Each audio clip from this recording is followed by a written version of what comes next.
So I've attended a lot of markets, both as a vendor and as a buyer, over the last 15 plus years that I've been in the handmade industry. And I see people making these mistakes all the time.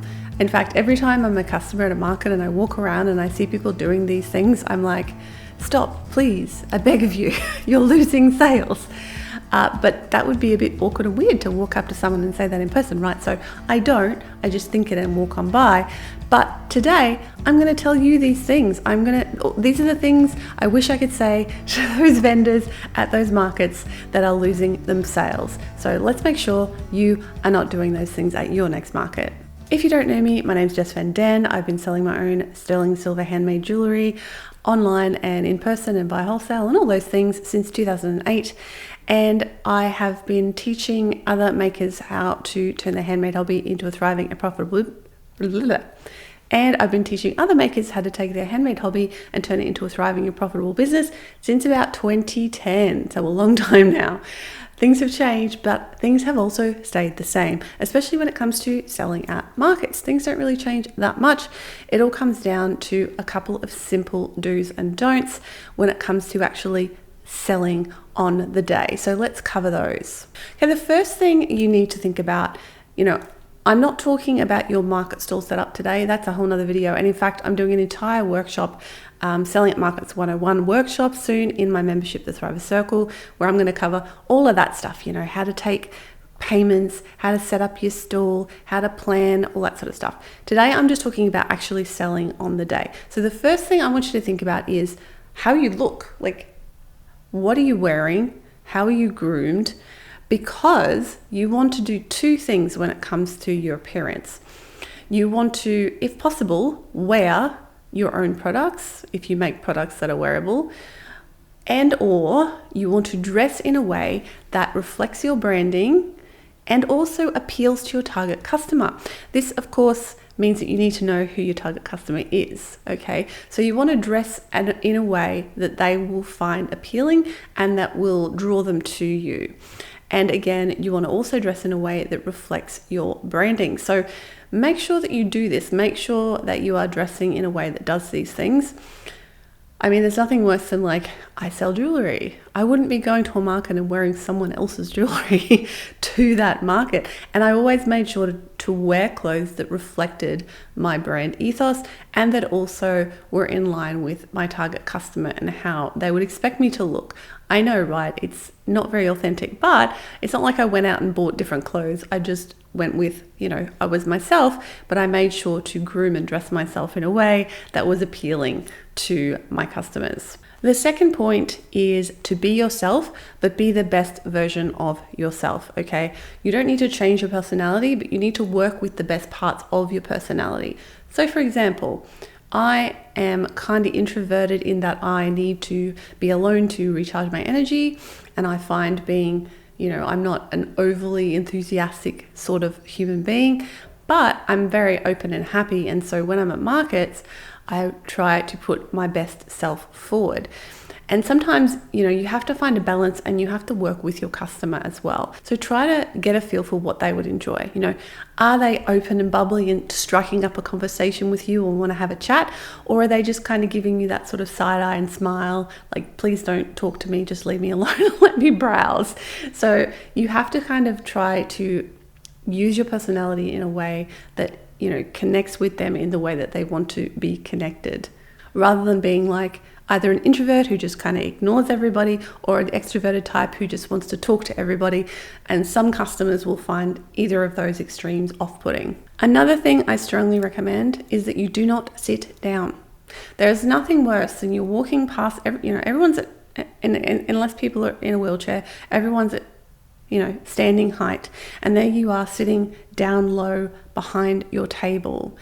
It's not the best position for selling. You are kind of removing yourself and disconnecting yourself from your customers. You need to stand up and be at their level. Now, if standing up all day is too hard or is a challenge for you, I strongly recommend you get a bar stool and I've done this before, because you can just then perch on the bar stool and you are still at that eye height with people. And that's the key, is to be at that height with people.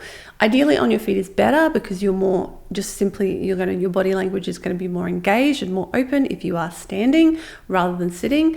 But if you are perched, of course, you're a little bit more upright as well. So don't sit down. You want to be upright, you want to be engaged, you want to be at your customer's level so that they can catch your eye and they feel like you're paying attention to them. Another thing you want to do is you want to have a kind of script or a set of icebreaker phrases for when you are engaging with your customers. This is especially helpful if you do have any sort of social anxiety, and the thought of like striking up a conversation with hundreds of people in one day seems a little bit daunting. The good idea is to have this list of icebreakers. So basically, here's how it should work, right? You're standing there, you've got open body language, you've got a smile on your face, even if it's just a Mona Lisa smile, okay? Make sure not to have resting bitch face. You've got to move past that and consciously have a welcoming look on your face, open eyes. And ideally what you want to do is you want to scan and you want to make eye contact with anyone who is coming towards or past your stall, smiling at them. If it's appropriate to say hello or welcome, g'day, whatever it might be, that's kind of step one. But you might also want some more in-depth icebreaker phrases that you can use to open the conversation that don't feel like you're pressuring the person. Okay, so don't leap at them with like buy my jewelry because, start with something way more low-key that doesn't feel salesy. A few examples of this. One that I love is compliment the person on something that they're wearing. Okay, I love that bag, or I love the design on your dress there, or I love that jumpsuit. Those earrings are fantastic. Like, have a list of ideas of things that you can compliment about what the person is wearing or holding. Maybe they have a cool bag or nice shoes, whatever it might be. That will let's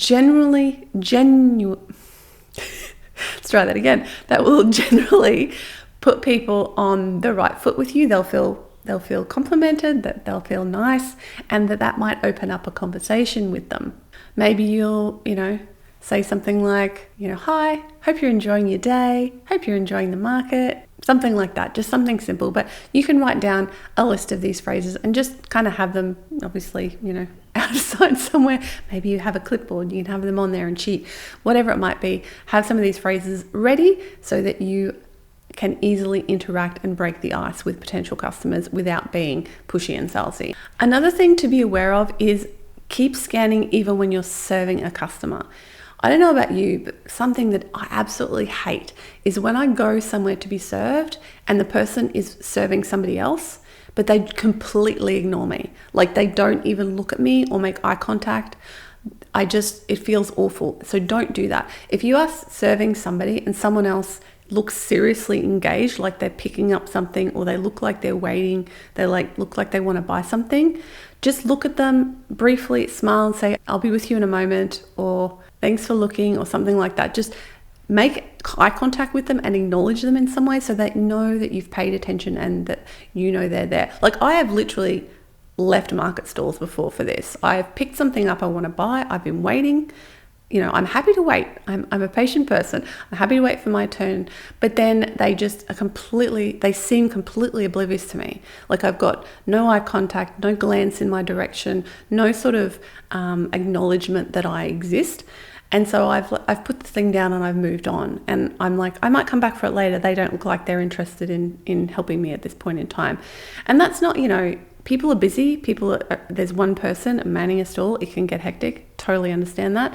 But just be aware of your other potential customers and make sure that you acknowledge them. Just that tiny little moment of acknowledgement will make a really big difference and make them much more likely to stick around and buy from you. Okay, another thing I really strongly advise you to do is have a very easy way for people to follow you and stay in touch with you, because they will often not buy on the day, but if they like your stuff enough, they might come back and buy from you later online or somewhere else, okay? So definitely have your social links, have QR codes that people can quickly scan for like your Instagram, things like that, your TikTok, whatever socials you are on.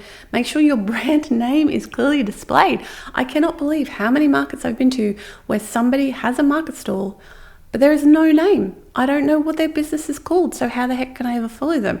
Have a banner with your name on it. Seems simple, but you would be surprised, okay? Make sure it's really easy for me to find you on socials or on the internet, find your website, and keep in touch with you if I like your stuff. And pro tip, if you have a mailing list and you want to get people on your mailing list, a really good way to do that is to have a little sign with a QR code and a link as well. It says, join my mailing list for 10% off your next purchase or something like that, and then have that code there. So people can just literally QR code to get the link to your mailing list sign up page and sign up there on the spot, rather than having to like find a clipboard and write their details down like old school style.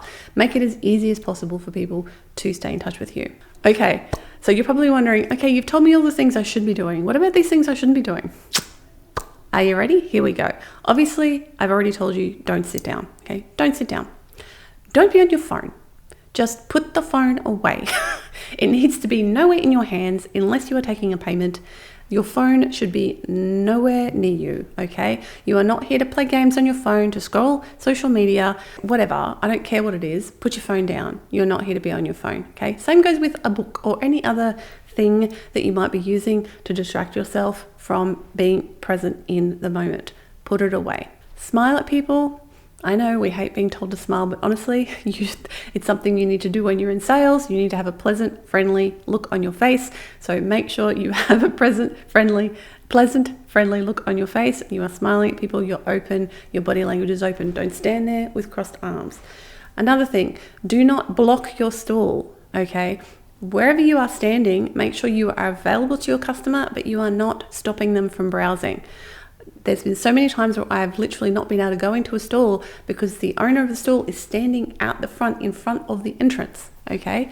Don't do that. You're putting up a barrier and you're making people feel like they can't enter and they can't go in, okay? So be to the side or behind your stall or in the corner, somewhere that's available but unobtrusive, and you're not blocking anybody's sight lines or entry lines into your stall. Do not take a phone call. Like I said, your phone should not be anywhere in your hands unless it's absolutely bloody urgent, okay? Like, it's not urgent. Your mum's calling to have a chat about next Friday and the dinner that we're having. That is not urgent. She can wait till you're done. You're at work. Like, would you take this call if you were at work in any other situation? No, don't take it now. Same goes with texts. You don't need to reply to them. They can wait till you finish working. Another thing, and this might be controversial, is I really strongly recommend you do not eat at your stall.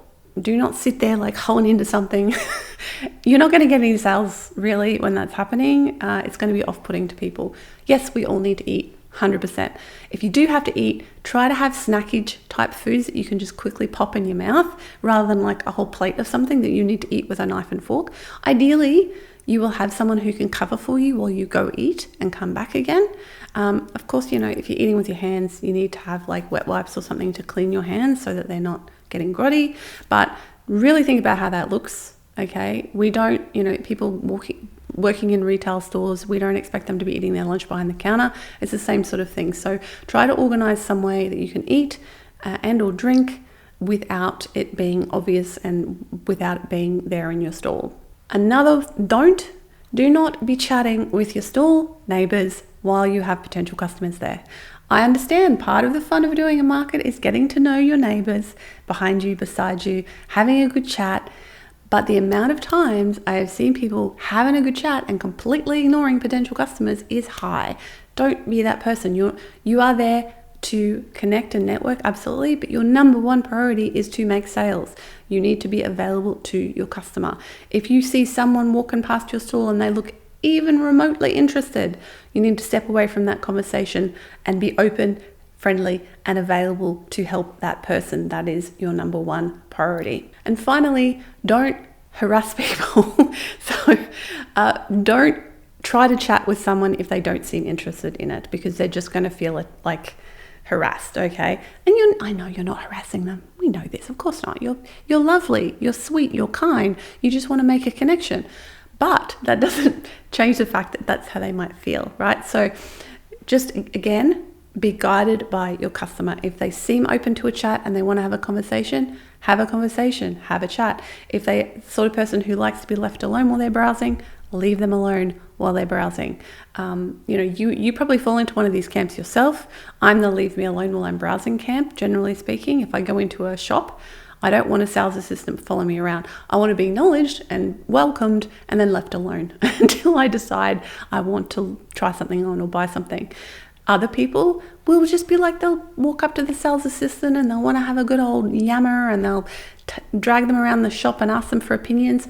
Either one is absolutely fine, but it's led by the customer. So be led by the customer and make sure to meet them where they're at. I'd love to hear if you have any stories about this or any do's or don'ts that you recommend that I haven't covered today. Leave them in the comments below and give me a like if you enjoyed this one. And remember, if you haven't done a market before or you're very much a newbie and you would like help with that, come and join me for my Selling at Markets 101 workshop. It's a live workshop online on Zoom happening later this month. And if you're watching this later, there's a recording of it available in the Thriver Circle resource library for members. There's 40 plus in-depth video workshops in there to help you grow your handmade business faster. And members get access to my year-long Your Year to Thrive course. It has a lesson a week for 52 weeks and it covers everything from beginning to end that you need to know to start and grow a thriving and profitable handmade business. So you can check that out over at youryeartothrive.com for the course.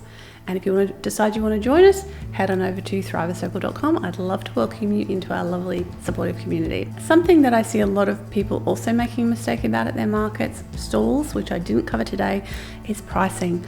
Oh my God, the amount of times I've walked up to a stall and I've looked at the prices and my heart has broken at how low they are, because this work in front of me is beautiful and it deserves to be worth more. If you are underpricing your work, I want you to watch this video next. It's a basic pricing formula for handmade business owners, and you need to watch this so that you are not underpricing your work, because your work is worth more. Thanks so much for watching and I'll catch you soon. Bye for now.